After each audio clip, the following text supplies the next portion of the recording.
On this episode of AV Week, Microsoft sets up a defense fund for those people using Copilot.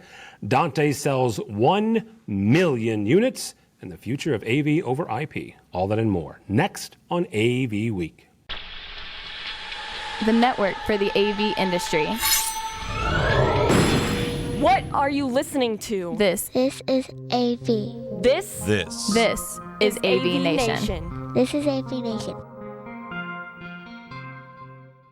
We can't say the future without AI. I mean, there's no way around it. 50% of workers now believe AI is going to improve their experience. When I come into the meeting room, I need a way to incorporate my AI with what's going on in the meeting. It's almost a bring your own AI type of a concept. Most of what we do in our day-to-day is going to change significantly. Hear the latest AV trends and predictions in this episode of Crestron's Smarter Spaces podcast on your preferred podcast platform. This is AV Week, episode 631, recorded Friday, September 22nd, 2023. I know nothing. This is AV Week, the weekly wrap-up of the biggest news in the AV industry. My name is Tim Albright. I am your host. With us to discuss the news and information we have got this week, first and foremost, Bren Walker from Kirkegaard. Welcome, ma'am. Hi, Tim. It's great to be here from home, which is Winnenatch, the historical lands of the AVNation in British Columbia. Very close to Vancouver, where our friends at PSNI will be at about 2 weeks. About a week from when we're posting this. Also with us is a young man that we got to see walking around Infocom this year, Lisle Waldron. Lisle is from the University of Trinidad and Tobago. Welcome, sir. Hey, thank you, Tim. I'll take the flattery. I'll take young while I have it. Yes, my name is Lisle Waldron. I'm the Multimedia and Audiovisual Manager of the University of Trinidad and Tobago. Last pair of islands in the Caribbean. Just look on a map, people. You'll find it. You will find it. Gorgeous, gorgeous area. And last but not least, Renee Benson. Renee has a brand new job. She is now with Sony, and our friend, Mr. Rich Ventura. Welcome, ma'am. Thank you very much. Just across the state from you, Tim. Happy to be here. Yes, ma'am. We'll mention a rivalry that Renee and I have going on at the end if you'd like to stick around for that. Go Bears. All right. First story comes to us from Front House Magazine. Audinate, the company behind the Dante audio over IP networking protocol, has announced that it shipped, quote unquote, 1 million. I have to put my pinky up to my mouth. 1 million Dante units in fiscal year 2023. This is a significant milestone for the company. It reflects the growing popularity of Dante in the professional audio industry. Dante, of course, is a digital audio networking protocol that allows multiple audio channels to be sent over a single Ethernet cable. Audinate faced a number of challenges during the pandemic, including chip supplies, and we have talked that discussion to death. But they were able to overcome some of these. One interesting about this number, though, is that almost half of the units, quote unquote, that they're saying that they shipped was software. So when you say it's 1 million, don't think they said they shipped out 1 million chips or there's 1 million units out there. That million, about 45% of that, 45.7 I think, is software licenses. So I'm not downplaying, I'm not saying that Dante's evil, I'm just saying when you hear that million, 500,000 of that is units, the other 500,000 is software. Bren, we're going to start with you on this. When you're looking at Bren and Kirkegaard, they design really fantastic theater spaces, really fantastic performance spaces. You look at Dante, how ubiquitous is it at this point? In North America, it's ubiquitous, right? The thing that I thought about that million number, one, the software being a factor in it, of course.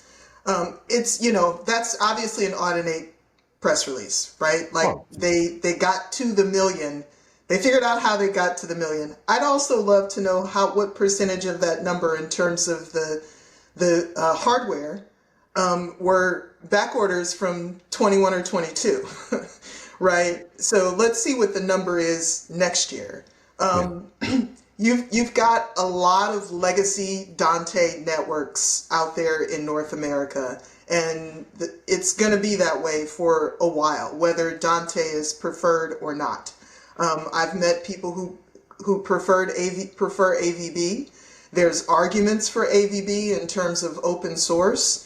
that may one day sort of flip the tide of things. But, you know, AVs, I've gone to projects where someone's doing an AV system upgrade. That system is clearly 15, 18 years old. People will ring the most they can get out of an AV system as long as they possibly can. And as long as that is the mindset, and until there is some other change that comes along, like perhaps something related to energy consumption that forces people to wholesale change their systems, Dante is going to have a foot. Myself, coming from software world, I like open source better. Really quickly, you made a qualifier there. You said in North America. What's popular outside of North America? The engineers that I've talked to in Europe far and away prefer AVB. Okay, interesting. All right. At least in the concert hall and that part of the performing arts world. Okay. Renee, same kind of question is where are you seeing, Dante being used? Not for nothing, but Sony, obviously large display manufacturer, everything up to, I believe you guys have an 8K. Where are you seeing Dante being deployed? Well, I have to be careful, right? Because some of that is on not on the professional display division, so I don't certainly a lot in that wheelhouse. But I just feel like I'm hearing it all over. I'm hearing nothing but good things about Dante. I like I said, like Bren, I'm not in that wheelhouse every day, but people ask, is that compatible with Dante? Can I run Dante? And so it just seems like it's the 1 million is a big number. Granted, it's not all hardware, and I'm like Bren. How much of that was back order, but I think the demand is there for Dante. I mean, it's all over the place. You walk around Infocom, you walk around shows, their little symbol is on almost every booth somewhere, right, at some sort. So definitely hearing a lot of buzz about that word and have for a long time, but this is definitely a press release that gives them some, oh, wow, let's go look at this, right? Yeah, I mean, and I think they deserve the kudos, right? They deserve some of those kudos. Yeah. Well, and they needed to do it, honestly, because the shortage that happened during COVID wasn't necessarily a good look for anybody, right? The fact that no one could get a console because consoles all needed Dante cards. I mean, they needed to at some point, they needed to make a statement like this. Well, and with some of the other manufacturers having the issues still, probably was good timing to release, ish, right? So. I mean, if I could get in here with a parallel perspective, Bren. So I agree with you 100%. I'm Dante biased. By the time I got into managing systems in higher ed, I had a choice to make, Dante, AVB, et cetera, AES 67 was not a thing at the time. So Dante was the closest I could get to for a system that would allow me to use the existing network infrastructure that I had, the existing IP infrastructure, and get going. I'm unsurprised that clientele in Europe and the UK may lean to AVB. That means it's legacy systems they baked into. There is copper on it, but those systems weren't like designed maybe yesterday. And they're still the designers for tomorrow. So they're not going to change from something that's proven. But I think really why that press release needs to come out now is not really so much because of the audio side, but it's because of what I think is going on in the broader AV over IP world, where, hate it or love it, New Tech has made a big splash with NDI for all the criticism it's gotten. And SVDOE, they have made a huge push, not even so much to counter Ordinate, but to counter New Tech. So what is happening is the conversation, because without being even a hint sounding disparaging towards Ordinate, AV over IP was a bigger holy grail than just audio over IP. Yes. So they were really very much so first to market. They beat AES 67. So they got the Tesla sponsorship. They were the first electric car in town. And whether it was good, it was okay, it was cool, people ran with it because it allowed more from them. So now they're in a bind because SVDOE is talking about NDI and NDI is talking about NDI and nobody's talking about Ordinate. And then their strategy has been kind of confusing because they didn't take Dante, and I don't think they can, Tim, from an engineering perspective because of the chipsets, but they did not take Dante and say, okay, your existing Dante network, you now can use this Sony camera with it because there's now Dante AV, there's another flavor, and then there's old school Dante. So they're not, to me, they're not sure. So they needed to say something so that we can have a convo today with Tim. That's my story. Their backwards compatibility probably is not very, very well thought out. There's a couple of companies in the industry. We did a story a couple weeks ago on this program about Just Add Power. Yeah. And whether you love them or hate them on the technology side, I think their sustainability model is fantastic because everything that they do, they'll update the firmware, and it'll work. I don't care if the sucker's 10 years old, right? I mean, it's backward compatible.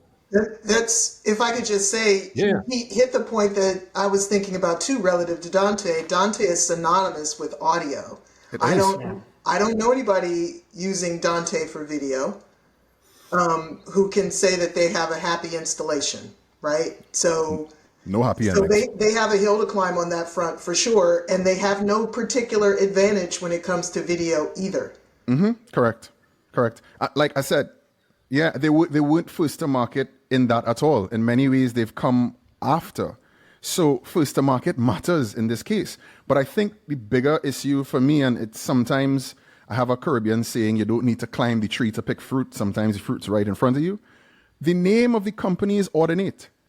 It's going to be very difficult unless they have a strategic repositioning of the company name to try to convince Tim and Bren and Renee and Lisle that come to Ordinate for video.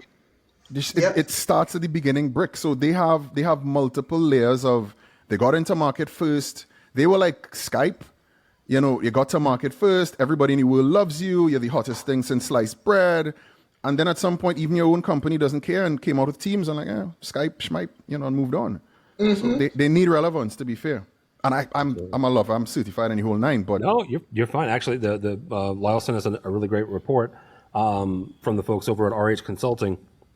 They did they studied some industry benchmarks. This is technically our second story for networking AV products. In the report, Dante is far and away the industry leader overall over all of the audio products. Right, AES67, Ravina, and AVB/Milan makes up the rest in the audio.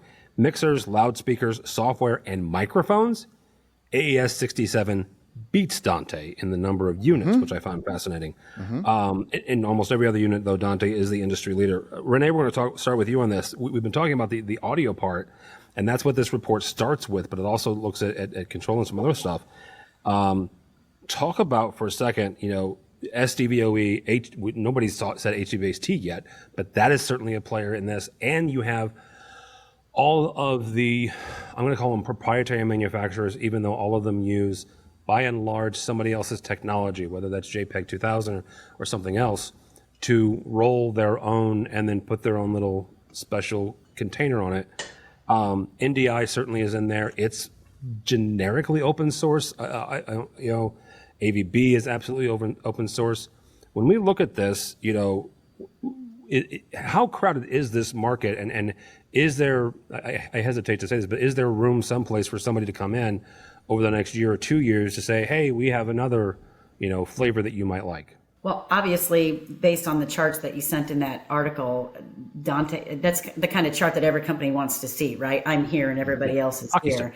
Obviously, will that be different the next time they run that report? I think absolutely. I think that, being on the display side in a very crowded world, I think that we're seeing that across all facets of our industry, right? That next year there'll be competing products. I can't speak to who that would be, but this is going to be, not that they're going to be a one and done on this kind of reporting, but I think that there's definitely going to be some other people that come into this market that see these kind of articles and go, wait a minute, what are we missing out on? What should we do? And I think that'd be a different report probably in the next year.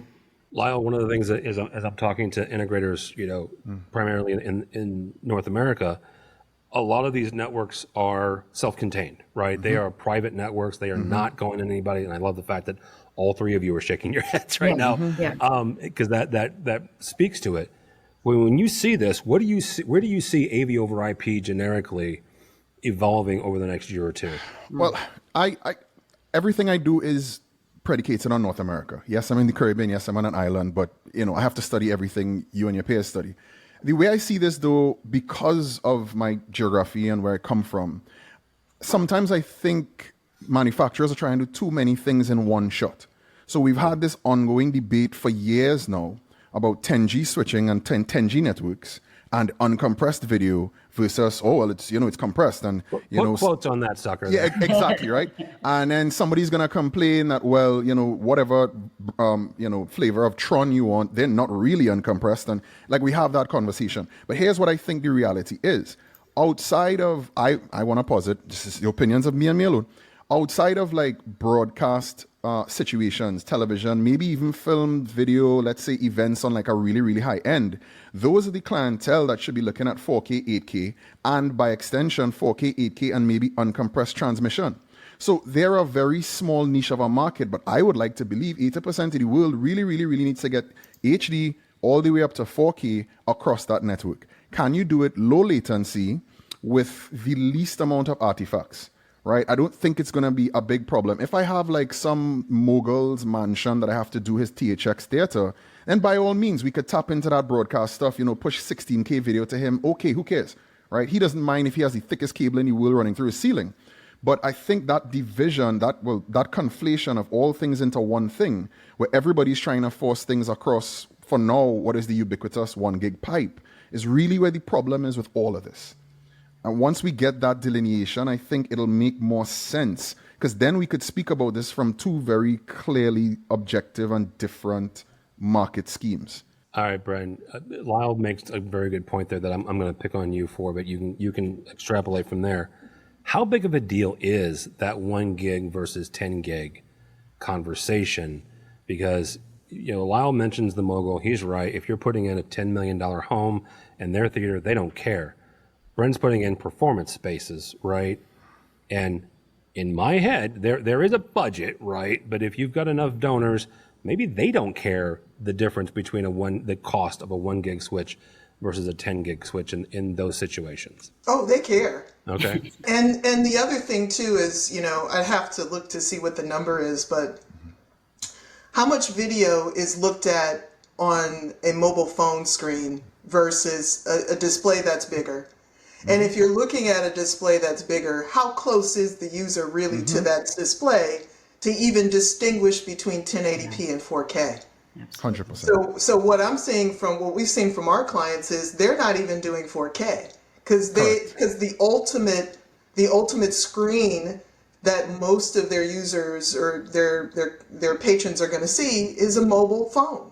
Yeah. So they're opting to say, maybe 5 years from now, we'll go up to 4K. So I think unless you're talking about broadcast and cinema, 1080p works just fine for most applications, right? So you can get away with the 1 gig in a lot of facilities. Can I get away with it in my 1,200 seat multi-purpose auditorium? No, because there's just too much going on there. But the 300 seat PT at the university, 1 gig is going to be fine. I think too, future-proofing that facility is also important.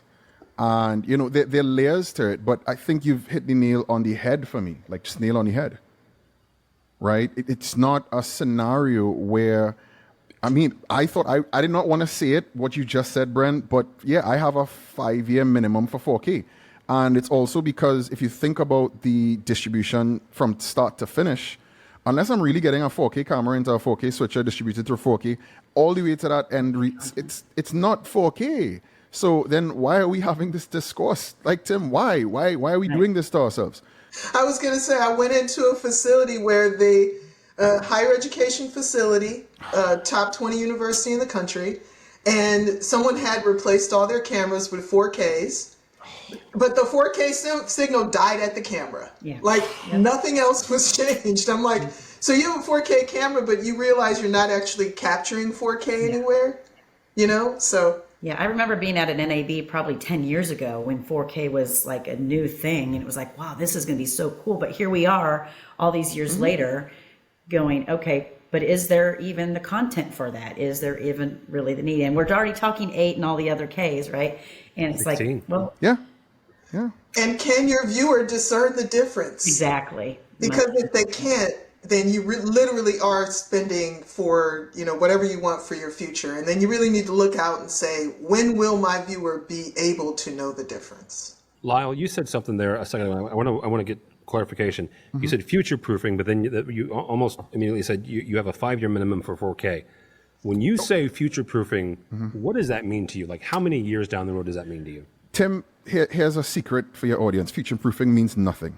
In the morning, you said it. No, I mean, for sure, because it's part of what my daily have to plan and think about is, right? It's the guess. Correct. It's a daily thought experiment. So I'll give you as an example. As I said, I kind of grandfathered myself into AV over IP from day one. I can program Relay, but I've never done it because as cost savings, I used IP for everything. Control that projector with IP, we came into that maturity in Trinidad for integration then. So I was lucky, right?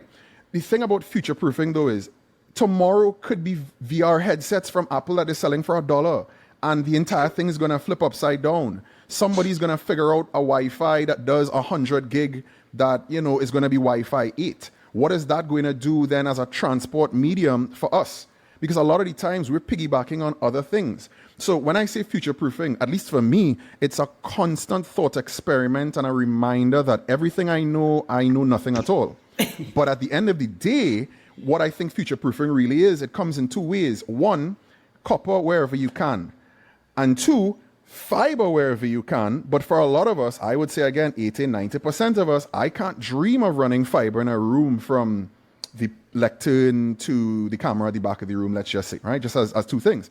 I can't afford to pay Cornwell, for that. I just can't. It's not gonna happen. So what is future-proofing? It's a myth. It's a convo. Well, and I'll say for us, in my world of designing new buildings, right? All of our conversations right now are about, well, when can wireless take over some of this? Do we really have to put in all this conduit? Can we put in less conduit? Can we push more signals down the same conduit? Never. And those are decisions that it's very expensive to go back in and put in more conduit after a building is open. Agreed. So the most that we can do is make sure that there's conduit there to run a cable. And with the idea of it being copper as much as we can, and fiber to connect throughout, a building throughout a building system. 10-second thought, Tim. If we look at our current crop of futurists, well, at least it used to be in our time, it was Star Trek.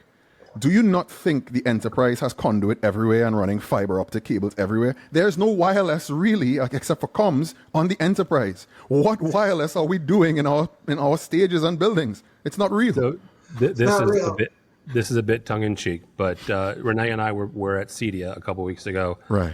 There was legitimately a 4K wireless transmitter receiver. It was just 2 boxes. I did not see it working. I am curious. All I'll say about that. No, I'm sure it's going to be there. I'm sure they're going to get it to work in the perfect, pristine environment. Yeah. But if we take it to and I don't want to say the real world because it sounds disparaging, but if I take it to, Block A where there are 16 million Wi-Fi networks and whatnot, it's not going to work. Never forget, 5G was a promise Verizon made with 5G, millimeter wave and the rest. Millimeter wave was supposed to do away with Wi-Fi. We wouldn't need it anymore. We're still waiting. How's that been going? So really quickly before I get a nasty email from Justin Kennington, I mentioned the fact that 10 gig switches are more expensive. Justin, they still are, but he would say that the prices are going down every year. They are. He is right. He is right. Sure. He is right. Justin is of course the head of the SDVOE Alliance. He's right. Final story comes to us from our friends over at UC Today. In a recent announcement, Microsoft promised quote unquote copyright protection to its Copilot customers. This means that Microsoft will defend customers against copyright lawsuits and pay for any damages. That is a significant commitment from Microsoft, and that shows the company is serious about supporting its customers who use Copilot.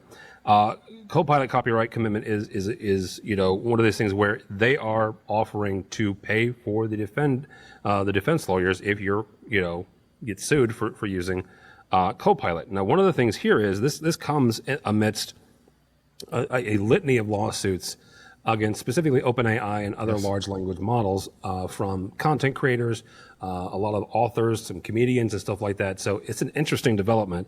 Lyle, I'm going to start with you on this. We'll start with educators first, right? You've got folks that are using large language models generically, but certainly Microsoft is a huge presence on education and higher education campuses. What does this do for the educators that are leveraging these tools? We don't have enough time to discuss this. What it means in theory is we could do far more with far less. So if I take my unit, for instance, the majority of my memos and letters I've long shifted to ChatGPT. I don't bother to ask the staff anymore. I have more important things to get them to do.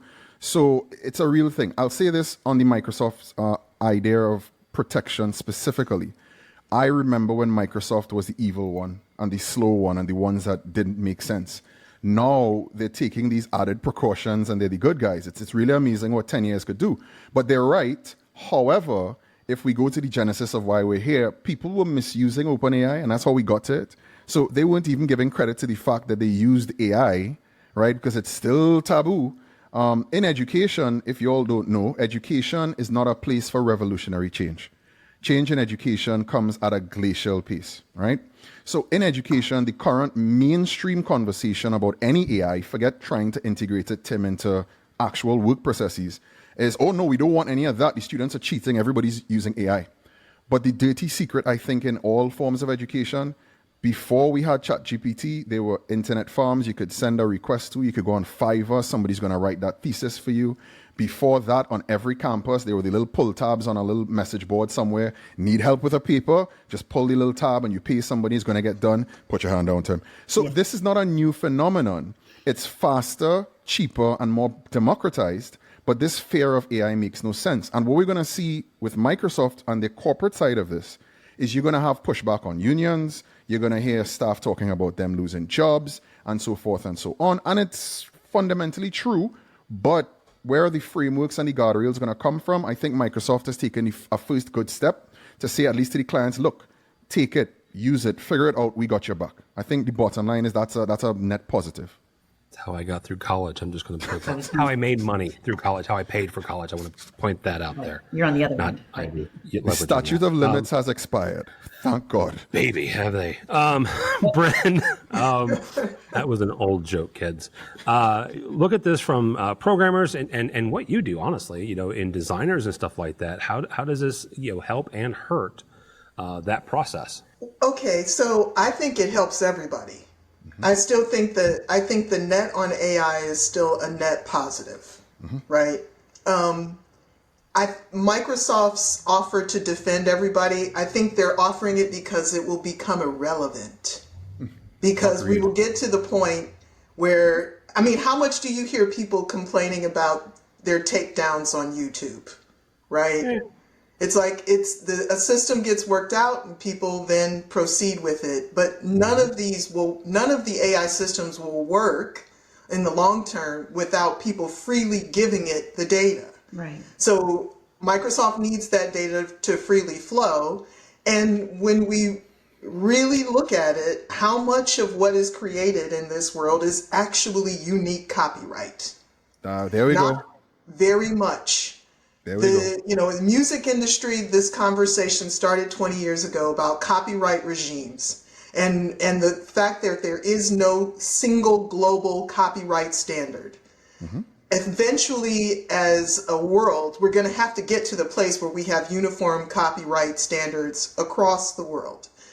Will something like a Creative Commons? Creative Commons is now up to 2.5 billion works, right?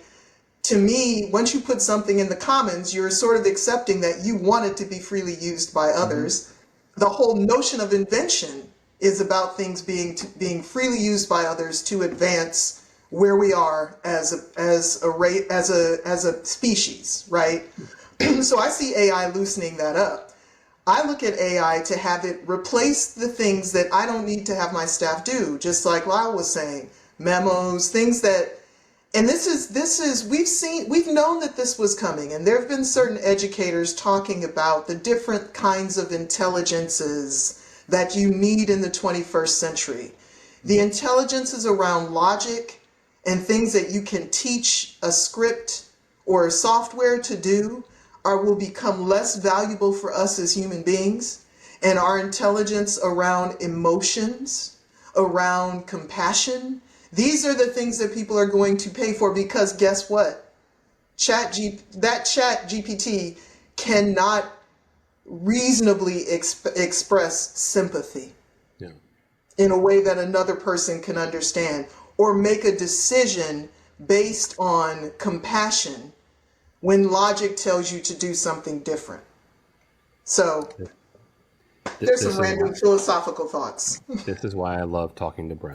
I'm just going to point that out. So am I the only one who read the article and went, okay, so ChatGPT is so quick, right? Like if you ask it, I mean, it's 2 seconds and it's answering you right.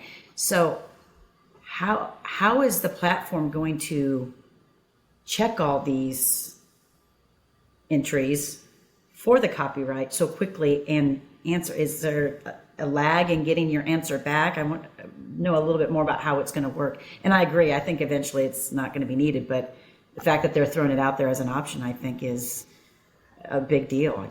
So people feel safe. They're doing it so people feel safe, and so they'll give up their content, right? They want you to give it all up. They want you to put everything in. Yeah. Because if you put everything in, then the vehicle gets stronger, right? Yeah. So, I mean, without going too deep into AI philosophy here, we're just talking about large language models currently.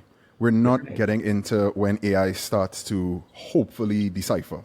It'll still not have that empathy that you spoke of. I'm looking forward to the day that I can give ChatGPT maybe 5.5 a list of equipment, a bill of materials, and say, design me the most efficient system. We've seen efforts there's actually a car, you should see it, a hypercar that an AI designed. It's amazing. We've seen AI come a very long way. And the reality is twofold. One, the question you asked, Renee, is nobody actually knows. The OpenAI themselves don't know how ChatGPT does what it does. Right. I think it was WSJ had a fantastic podcast recently on AI that you should really listen to. But they don't know how it works. So the answer to your question is, does it check to see if it? We don't know. Maybe it does. And then maybe it thinks it's original. Or maybe it's redefined originality in its own, for lack of better words, mind. Because it to be fair, copyright as a capitalist concept, it's difficult. Yeah, that's true. There is no, I mean, Ed Sheeran just went through this with his lawsuit. You know, he sits, I think it was with Howard Stern the other day with his guitar. And Howard Stern asked him, he's like, well, I heard you were in front of the jury with your guitar and you had to explain this to them. He's like, yeah. He's like, there's one chord that's been in use since like the 1920s. And if we say that one chord is copyrighted to that one artist, well, that's the end of pop music. So maybe to AI, it's not a copyright issue. It's just creation. Well, Microsoft has got their job ahead of them for that. Then. Oh, yeah. Oh, yeah. Oh, yeah. Alrighty, y'all. Thank you so much. Bren Walker, always good to see you, ma'am. How do people connect with you or Kirkegaard? You can get me at Bren at Kirkegaard.com. Sometimes on LinkedIn, Brenda J. Walker, but honestly, I'm not into helping social media platforms generate eyeballs, so I generally don't post there a lot. If you're not paying me to create content, you're probably not going to see me post there. So. Oh, yeah. Alrighty. Lyle, good to see you, sir. Hi. Lyle Waldron from University of Trinidad and Tobago. Where can people connect with you? Apparently, Joey has forced my hand, so I am contributing content freely to LinkedIn. Not really, but they can at least get me there. I check my LinkedIn now. I'm that old. I just check it. So yeah, LinkedIn, I would say, is your first port of call. All right, and you can also, speaking of Joe Way, since we mentioned him, and it I don't know, I think I'm contractually obligated this time to mention him. You can check out Lyle also on Joe's podcast as well. Yeah.